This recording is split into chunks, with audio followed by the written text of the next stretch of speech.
Buenos días, estudiantes. Mi nombre es Ricardo Sousa. Voy a ser el profesor de ustedes durante este semestre en la asignatura de microbiología para licenciados en química. Esta es una nueva modalidad que estamos nosotros haciendo debido a la pandemia que estamos pasando. En esta modalidad nosotros vamos a tener que hacer un ajuste en cuanto a las evaluaciones que vamos a obtener por parte de ustedes, ya que en las clases presenciales nosotros hacemos justamente lo que está en el estatuto universitario, que el estatuto universitario tiene 3 formas de evaluación. Las 3 formas de evaluación son el examen semestral, los exámenes parciales y el laboratorio. Aquí nosotros también vamos a tener, ¿ves?, esas 3 formas de evaluación, pero lo más probable es que no lo vayamos a hacer en formas de parciales, sino en formas de trabajos. Le vamos a ir poniendo a ustedes una serie de trabajos y vamos a ir homologando lo que son los exámenes con la cantidad de trabajos que yo les voy a ir presentando a ustedes. Hay que tomar en cuenta algo. La ponderación de esos 3 sí los vamos a hacer en base a lo que dice el estatuto universitario. El estatuto universitario les dice a ustedes que el examen semestral puede valer más de la tercera parte, pero no menos de la tercera parte. En cuanto a los exámenes parciales, dice que puede valer menos de la tercera parte, pero no más de la tercera parte. Y en cuanto al laboratorio, dice que puede valer menos de la tercera parte, pero no más de la tercera parte. Entonces, estos van a ser los porcentajes que vamos nosotros a obtener. Lo vamos a hacer por medio de trabajos. En los laboratorios los van a asistir a ustedes la profesora Nivia Ríos y la profesora Indira Ramírez. Hay que tomar en cuenta algo. Cuando ustedes se matricularon, unos tienen L1 y otros tienen L2. El L1 me parece que corresponde a los que dan clases los lunes y los miércoles. Los que dan clases lunes y miércoles van a estar atendidos por la profesora Nivia Ríos. Los que dan clases martes y jueves, que creo que corresponde a L2, van a ser atendidos por la profesora Indira Ramírez. En este sentido, sí necesito que ustedes me hagan una lista de quienes aparecen los lunes y los miércoles y quienes aparecen los martes y los jueves. Ya yo me he comunicado con ambas profesoras y les he explicado más o menos cómo va a ser la metodología de trabajo. Y ellas están haciendo lo mismo, están haciendo sus esquemas de trabajo en formas virtuales también y va a ser por medio de videos. Bueno, ellas les explicarán a ustedes y también la forma de evaluación cómo va a ser. Nosotros aquí lo que tenemos es que lo vamos a hacer todo por Google Classroom. Por eso es que era importante que ustedes todos tuviesen un correo de Gmail. Y le dije a 4 de los estudiantes que por favor crearan una cuenta en Gmail para poder entonces yo mandarles todo este tipo de informaciones por medio del Google Classroom. Disculpen un poco, pero estoy con la garganta un poco seca y entonces hago este tipo de ruido cada vez que se me seca la garganta. Entonces, continuando con esto, sobre la marcha les van a ir apareciendo en el tablón algunas cosas, o si no también en las tareas les van a ir apareciendo cosas que deben entregar y yo les voy a decir a ustedes para cuándo las pueden entregar, las fechas que están eso y las evaluaciones que van a tener cada uno de esos trabajos. En caso tal de que se puedan hacer parciales, yo se los comunicaré a ustedes con tiempo y les diré cómo van a ser los parciales que se van a hacer. Quiero que entiendan que esto es nuevo para mí, es primera vez que doy algo en forma virtual y yo me imagino que también será algo nuevo para algunos de ustedes dar este tipo de clases en forma virtual. Continuamos entonces con la clase. Si hubiéramos estado nosotros en forma presenciales, lo primero que yo hago es una interacción con los estudiantes. Me gusta que se presenten cada uno de ellos. Además de eso, de presentarme yo, que se presenten ellos. Y también les hago preguntas. Antes de haber entrado a esta transparencia, yo le hubiera hecho la pregunta: ¿qué entienden ustedes por microbiología? Y ustedes me hubiesen contestado distintos tipos de acepciones en cuanto a lo que piensan que entienden por microbiología. Y de ahí en conjunto hubiéramos hablado un poco de qué es lo que en verdad es la microbiología. Como la clase va a ser en forma virtual, la definición la voy a dar yo. La microbiología, quiero que les quede claro, es una ciencia, no es una rama de nada, ni de la biología ni de nada, es una ciencia. Todas las ciencias tienen siempre fundamentos y esta microbiología tiene fundamentos epistemológicos y tiene fundamentos filosóficos y fundamentos científicos. Es por eso que se ha convertido en una ciencia. ¿Qué estudia esta ciencia? Esta ciencia estudia todos los seres vivos que no se pueden observar a simple vista. Entonces esto es algo que tiene que quedar claro. Todos los microorganismos son seres vivos, excepto los virus, que los virus sí son microscópicos y todo, pero no tienen un metabolismo propio. Entonces, ¿qué entendemos nosotros por seres vivos? Los seres vivos nacen, crecen, se reproducen y mueren.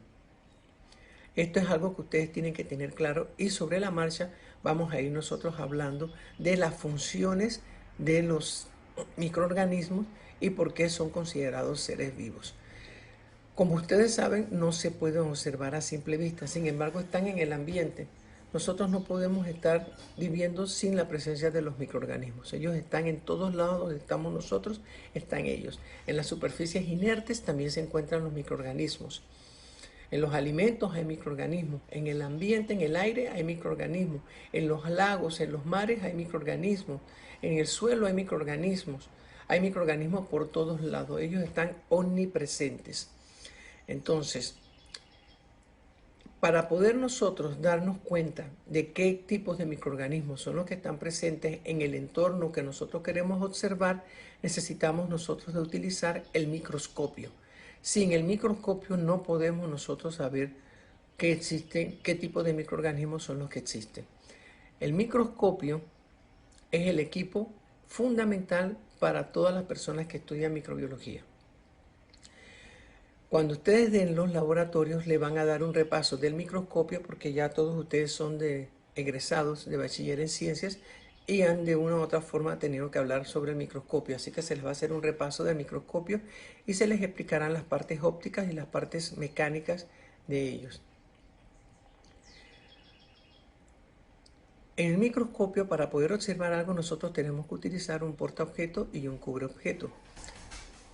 Este portaobjeto, ahí nosotros montamos la muestra, hacemos una fijación de la muestra, hacemos un frotis. Todo eso se lo van a explicar ustedes en el laboratorio virtual. Tomen en cuenta que el laboratorio va a ser virtual. Y entonces, de ahí, nosotros entonces utilizamos técnicas de tinción para poder observar la morfología de los microorganismos, o si no, para observar algunos tipos de inclusiones celulares que tienen los microorganismos, y de esa forma nosotros podemos catalogar o dentro de la taxonomía darnos cuenta qué tipo de microorganismo es, por su morfología y por distintos tipos de inclusiones celulares que ellos tienen. Además de eso, para poder hacer una propagación de microorganismos, nosotros vamos a tener distintos tipos de técnicas de cultivo. Esto es algo que ustedes tienen que tomar en cuenta en las técnicas de cultivo.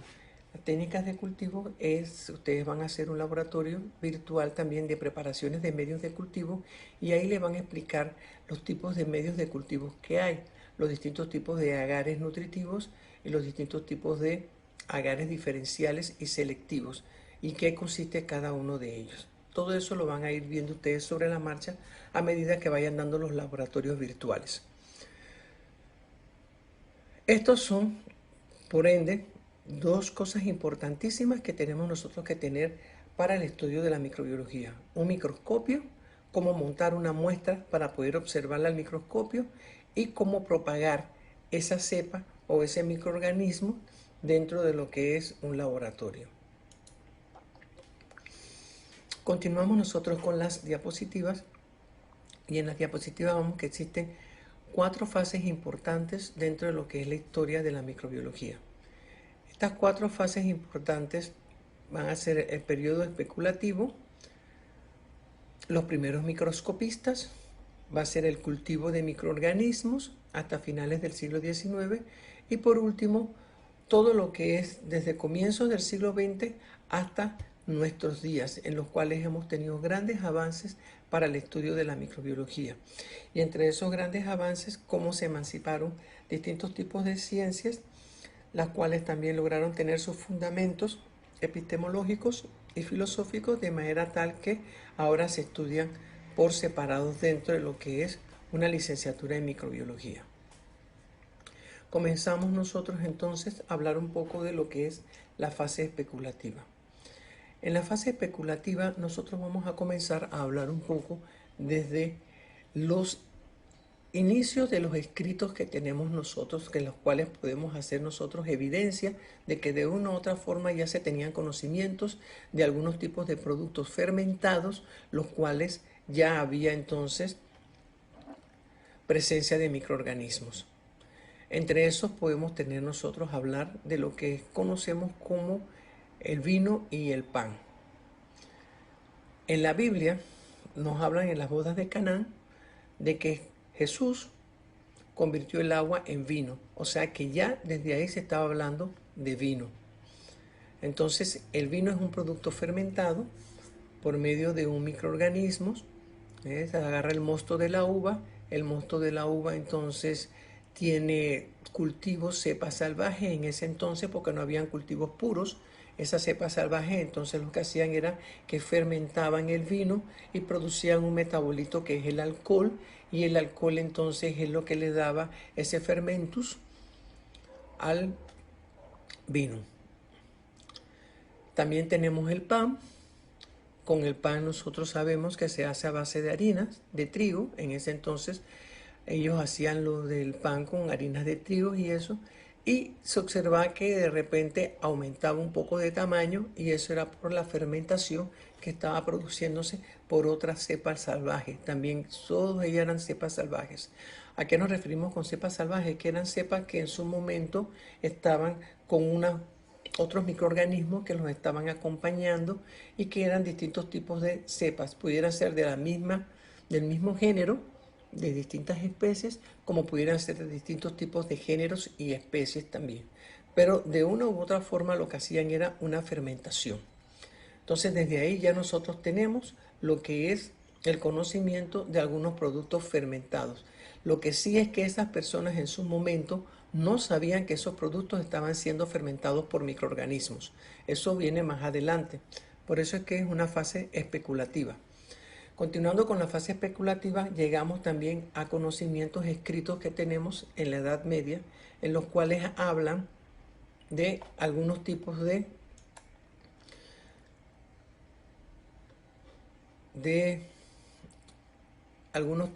enfermedades.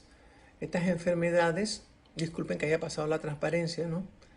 Pero ahí se me pasó decirle que se tenían conocimientos en la Edad Media también de algunos tipos de enfermedades, las cuales tenían unos tipos de sintomatologías, de síntomas, que ellos no sabían a qué se debían eso. Y era justamente porque los alimentos que ellos probaban más que nada eran enfermedades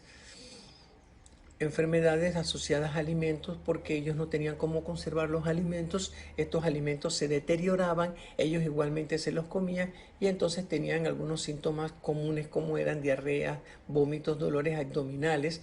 Todas estas cosas se fueron dando por microorganismos patógenos. A la vez también venían según las épocas, sobre todo en Europa, que ellos tienen varias estaciones. Según las estaciones, la época, venían ciertas enfermedades, como eran los resfriados, que también son producidos por microorganismos.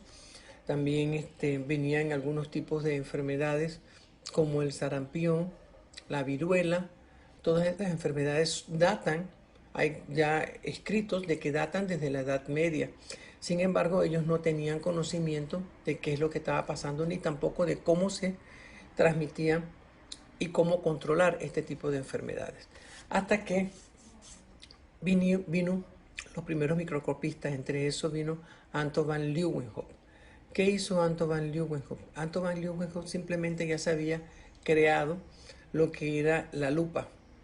Entonces se observaban que por la lupa se aumentaban de tamaño las cosas una vez que ellos observaban por la lupa. Y Anton van Leeuwenhoek le dio por entonces hacer un microscopio simple, en los cuales en ese microscopio simple él colocaba entre dos placas, ahora mismo se las voy a mostrar a ustedes, entre estas dos placas, la parte que está celeste, que ustedes logran ver ahí, la parte celeste, esta que está aquí, ustedes la ven, esa es la parte celeste. Ahí entre esas dos placas estaba colocada la lupa. Y en esta parte de aquí se colocaba la muestra. Ahí. ¿Ok?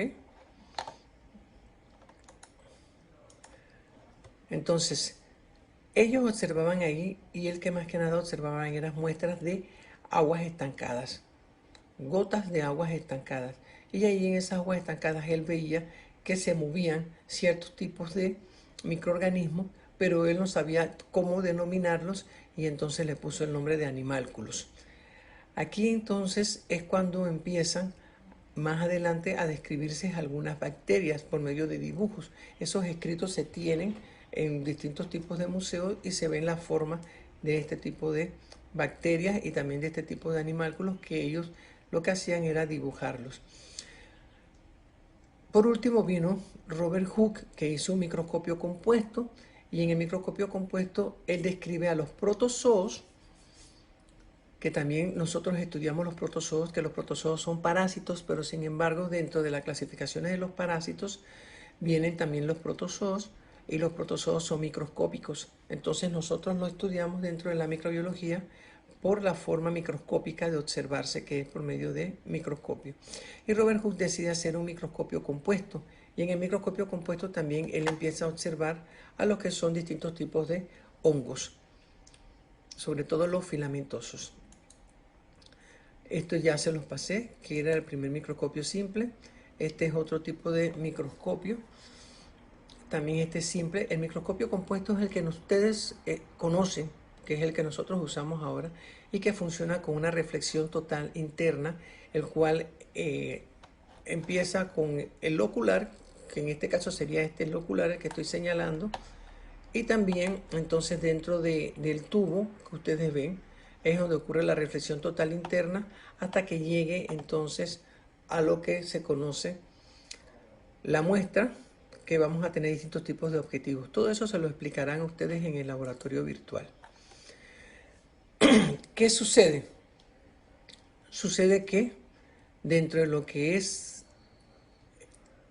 las creaciones del microscopio simple hasta el microscopio compuesto, se tenían distintos tipos de debates, porque si sabían, se daban cuenta que los alimentos de repente se deterioraban. Y ellos con la lupa empezaban a observar ciertas cosas raras dentro de los alimentos.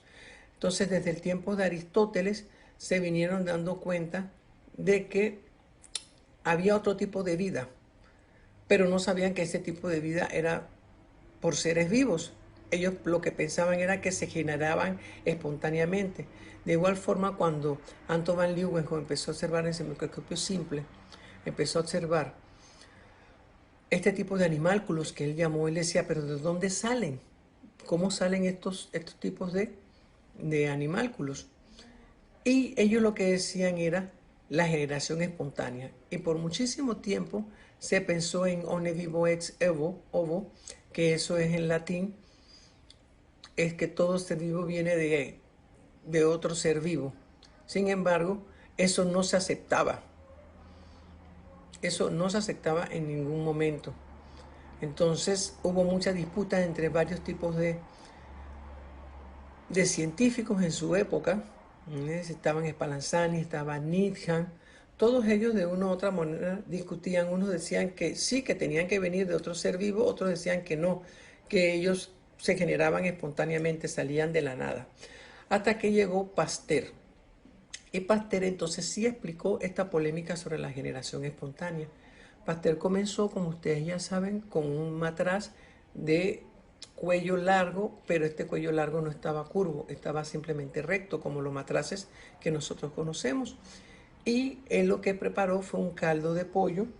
Ese caldo de pollo, esa tracción de pollo, él lo hizo extrayendo todas las proteínas y los componentes, los carbohidratos y todos los extrajo de un pollo, calentándolo. Al calentarlo, entonces él obtuvo un caldo y ese caldo era el que colocaba él en el matraz. ¿Qué sucede al colocar el caldo él en el matraz? Se dañaba, porque el tubo estaba expuesto directamente al ambiente. Como el cuello era largo, no estaba curvo ni nada, entraba todo lo del ambiente, todo el aire entraba por el cuello del tubo hasta que llegaba el caldo y el caldo se dañaba. Entonces, él trató de una u otra forma explicar esto. Él de repente calentaba y al calentar veía que lograba eliminar un poco los olores y los sabores que tenía ese caldo, pero que igualmente sabía mal. Entonces él decía, algo está sucediendo. Y se le ocurrió hacerle que en vez de el matraz tuviese el cuello largo, hacerle un cuello en forma de curva. Entonces lo hizo en forma de curva, no tapó el orificio del cuello este curvado, pero en la parte de la curva se introducía, esto en una forma de cuello de cisne, era el que tenía contacto directo con el aire y entonces se depositaba todo el polvo, se depositaba en la curvatura del cuello de cisne y no llegaba hacia donde estaba el caldo. Al no llegar hacia donde estaba el caldo, entonces el caldo no es que no se dañaba, sí se dañaba, pero tardaba más. Y él empezó a observar que tardaba más porque el polvo se colocaba en la curvatura. Él empezó entonces a calentar y dejaba enfriar, calentaba y dejaba enfriar. Y de ahí es donde entonces él dijo que esto era una trampa para capturar microorganismos. Y este tipo de trampa para capturar microorganismos, calentando y enfriando, calentando y enfriando, es el proceso que nosotros conocemos ahora como pasteurización. Y trabajamos con este tipo de procesos para poder prolongar la vida útil de algunos productos. Pero oigan lo que les estoy diciendo, es prolongar, no hacerlo de por vida, que no se vayan a dañar. Todos los productos tienen un tiempo de vida útil. Entonces, echó por tierra lo de la generación espontánea.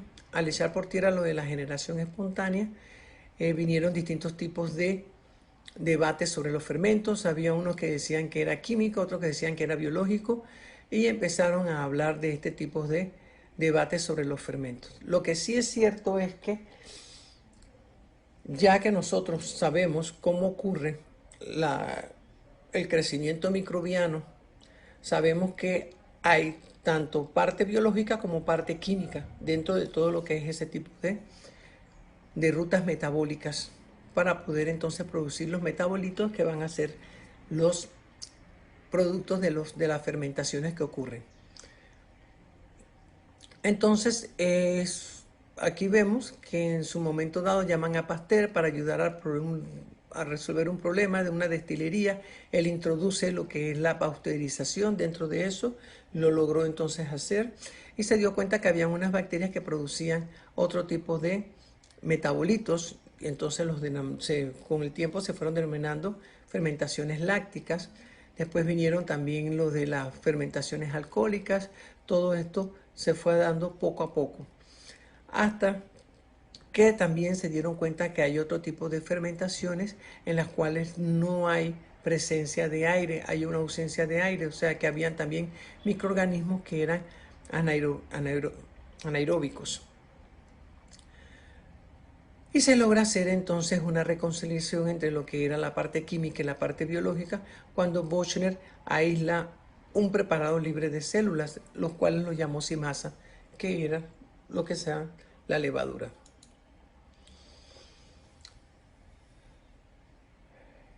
Igualmente, nosotros vemos que con todos estos avances en el siglo XVIII, también vamos a ver que hay avances técnicos en la preparación, en los soportes de estos microorganismos. ¿Cómo yo hago para tener estos microorganismos? Entonces empezaron a prepararse soportes para esto, porque antes se mantenían en formas de caldos. Todos eran puros caldos de pollo o caldos de algún tipo de hortalizas, cosas de esas, pero todos eran en forma de caldo. Hasta que descubrieron, ¿ves?, en el laboratorio de Robert Koch, cómo trabajar con algún tipo de medio sólido, y lo hicieron a base de almidones que obtuvieron de las rodajas de patata. Entonces, ellos se dieron cuenta que ahí también había crecimiento de algunos tipos de microorganismos, sobre todo de hongos filamentosos, que fue lo que observó Robert Koch en su momento dado. Y empezaron a hacerse entonces los medios sólidos, ya sea a partir de rodajas de patata o también a partir de bases de gelatina. Hasta que por fin a finales de ese siglo, entonces ya se empezó a usar lo que era el agar-agar. Al mismo tiempo, Petri trabajaba en uno de los laboratorios de Koch y es el que inventa la placa con las cuales ustedes van a trabajar, bueno, en forma virtual.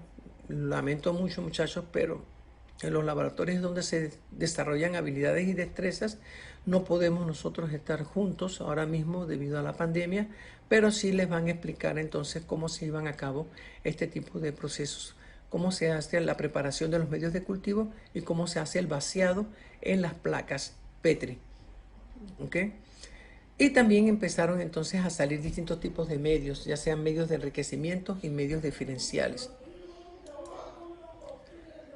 Avances técnicos, microscopios y técnicas de tinción. Koch colabora con la industria alemana del vidrio Schott y pide ayuda a expertos en óptica. Nosotros vemos ahora, en este momento, que se está haciendo microscopios todavía de esta marca, de AB y de 6. Y empiezan a mejorarse distintos tipos de iluminaciones, inferior con condensador, lentes acromátricas y todo esto. Hasta que a finales también de este siglo empiezan a ver lo que es el objetivo de inmersión. Este objetivo de inmersión nada más se puede observar con aceite de inmersión. Entonces eso es algo que tienen que tomar ustedes en cuenta. También se empezaron a trabajar lo que son los distintos tipos de tinciones para poder observar las tinciones simples o las tinciones diferenciales. En las tinciones simples se utilizaban azul de metileno, fuchsina, se utilizó violeta genciana. Actualmente nosotros utilizamos nigrosina o también tinta china. Y después entonces vinieron en las tinciones simples nada más es un solo tinte. Y después vinieron tinciones diferenciales en las cuales se utilizan dos tintes por lo general. Y la más famosa de todos es la tinción de Gran, que fue para los años de 1884, más o menos, que se pudo utilizar este tipo de tinción. Lo importante de la tinción de Gran es que nos ayuda mucho en microbiología médica para distinguir lo que es los Gran negativos de los Gran positivos. Todo esto hablaremos un poquito de cada uno de ellos más adelante y en el laboratorio entonces les dirán ustedes cómo es que se hacen los distintos tipos de tinciones.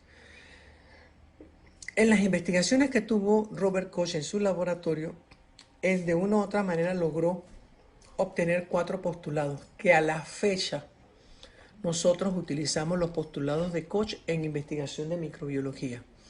Lo primero que él hizo fue que el agente patógeno debía estar presente en todos los individuos enfermos. ¿Qué quiso decir él con que el agente patógeno debe estar presente en los individuos enfermos? Que él observaba la sintomatología de distintos tipos de pacientes que estaban enfermos. Y él iba separando a todos los pacientes que tenían las mismas sintomatologías. Entonces él asumía que esos que tenían las mismas sintomatologías iban a tener también el mismo agente patógeno. Entonces él empezó en el segundo postulado a aislar a este microorganismo, los empezó a aislar de estos huéspedes que presentaban la misma sintomatología, de manera tal que él entonces tenía un cultivo puro. Después que él obtenía el cultivo puro, él lo que hacía era que inducía la enfermedad en animales sanos. Al inducir la enfermedad en estos animales sanos, ellos se enfermaban. Y después entonces, una vez que estaban ellos enfermos, ellos entonces, eh, los investigadores del laboratorio de Koch, lo que hacían era que volvían a aislar a este mismo microorganismo de estos pacientes que ellos ya habían inoculado. A la fecha se hace estos tipos de postulados de Koch. Se empiezan siempre a trabajar con algunos tipos de animales y después entonces se pasa, después que pasa por la comisión de ética, se hacen las investigaciones en algunos tipos de enfermos. Se trabajan con humanos. Esto hay que tomarlo en cuenta. Estos postulados son muy importantes. Traten de estudiar muy bien los postulados porque yo les voy a poner un trabajo acerca de los postulados de Koch. Y ya entonces a finales de este siglo es cuando entonces viene todo lo que es la nutrición microbiana. Empiezan a darse cuenta que hay litotrofías y hay autotrofías. Cuando nosotros hablemos de nutrición microbiana nos vamos a dar cuenta que hay microorganismos que ellos sintetizan sus propios alimentos, o sea que son autótrofos, y hay otros microorganismos que ellos necesitan de obtener sus fuentes de nutrientes del medio en el cual ellos están inmersos. Entonces ese es otro tipo de quimiotrofía. Y de eso vamos a ir hablando cada uno de ellos. ¿Okay? Ellos se dieron cuenta que habían bacterias que crecían en medios minerales, otras que crecían con azufre, otras también fijaban el dióxido de carbono. Y también ellos pudieron observar que los microorganismos entraban a formar parte del ciclo del nitrógeno en la biosfera. Y eso es algo muy importante. ¿Ok? Entonces ya nosotros a finales de ese siglo empezamos entonces, a principios del siglo XX, empezamos nosotros a ver unos cambios abismales en cuanto a lo que era el estudio de la microbiología. Ya como se los mencioné, se descubre todo lo que explica el ciclo del nitrógeno y se va incorporando entonces en las universidades algo sobre microbiología agrícola o microbiología del suelo. Y no es hasta 1929 que Ian Fleming pudo extraer la penicilina del hongo Penicillium notatum. Y entonces él observó que en los medios de soporte que él utilizaba y él colocaba este tipo de hongo, Penicillium notatum, alrededor no crecía nada y se formaba un halo de inhibición. Entonces lo que él supuso fue que la penicilina, ese metabolito que producía el penicillium, que él lo denominó penicilina porque venía de penicillium, de una u otra manera impedía el crecimiento de otros tipos de microorganismos. Hasta que en 1940 entonces se purificó esta penicilina y se usó en la Segunda Guerra Mundial. Junto con este uso de la penicilina también empezaron a descubrirse otros tipos de antibióticos provenientes de otros tipos de microorganismos, ya sea de hongos o de actinomicetos. Y a la fecha todavía se están produciendo, se están descubriendo montones de antibióticos y las empresas utilizan este tipo, las empresas farmacéuticas utilizan este tipo de investigaciones para poder tener distintos tipos de compuestos de antibióticos. Entonces, ¿qué tenemos nosotros?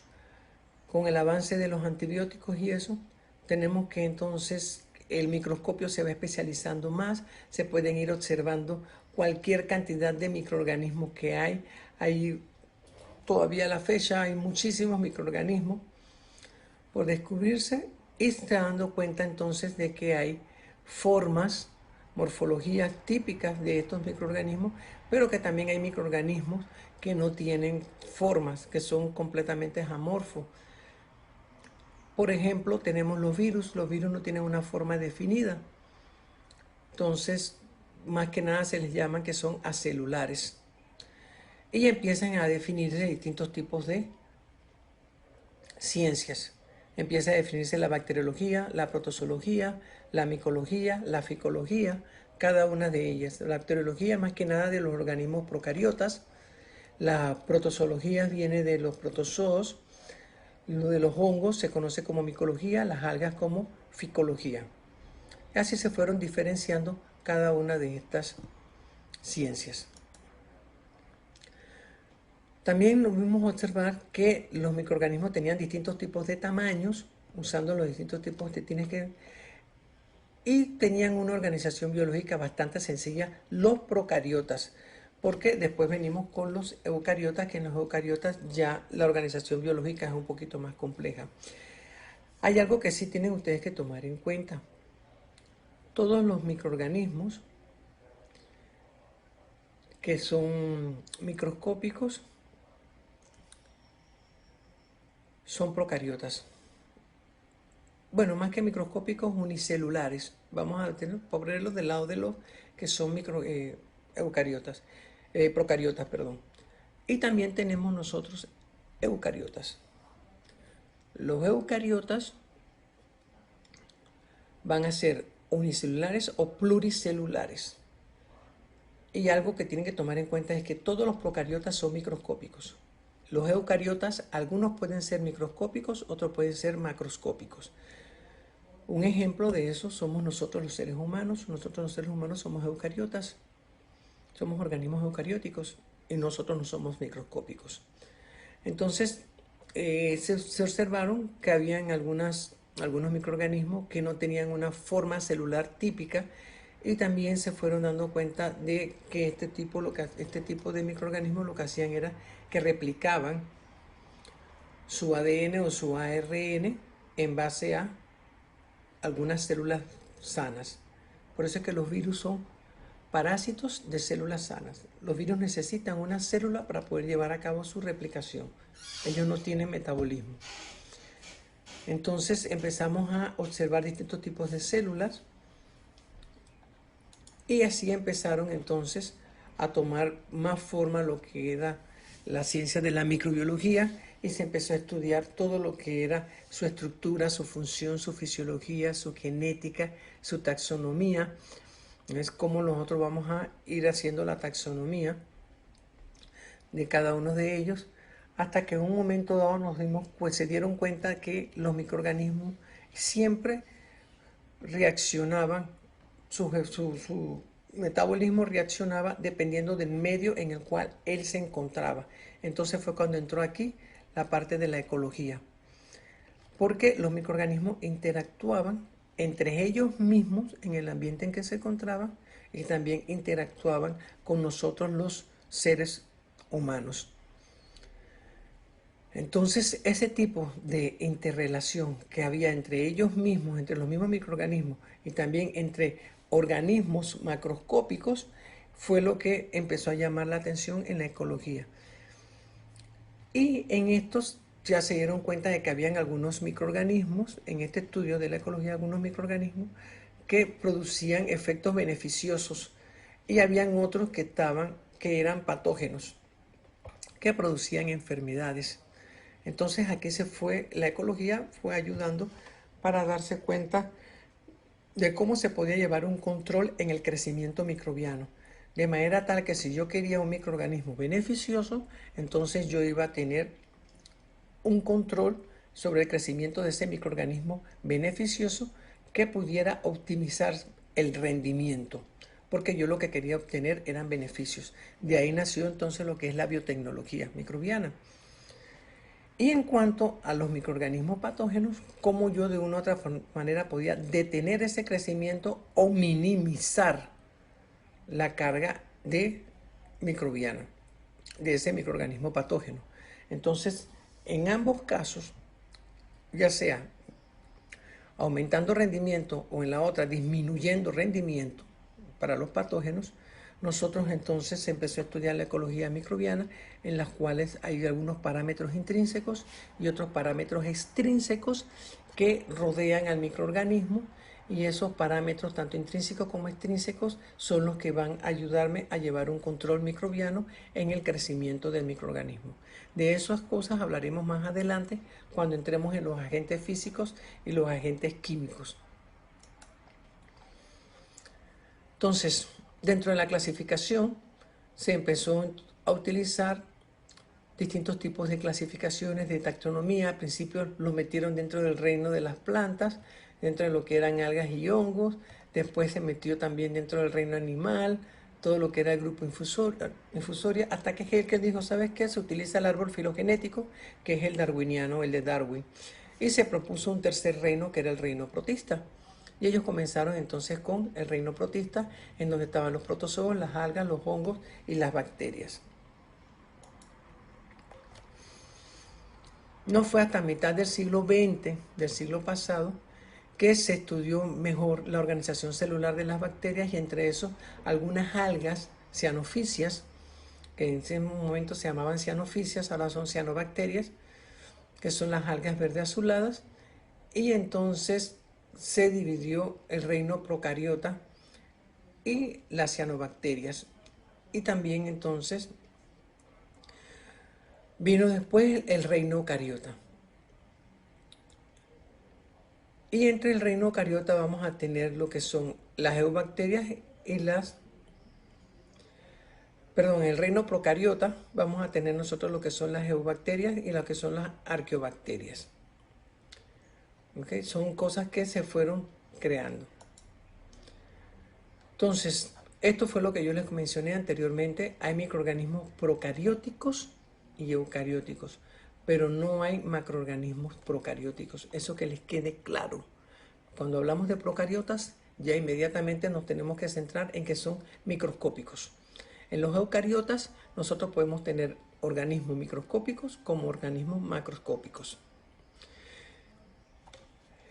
Y por último les hago énfasis en lo que son procariotas y eucariotas. Voy a hacerle una forma bastante general de lo que es procariotas y eucariotas, porque en la siguiente clase vamos a comenzar con las diferencias y vamos a hablar un poco más de las diferencias entre procariotas y eucariotas.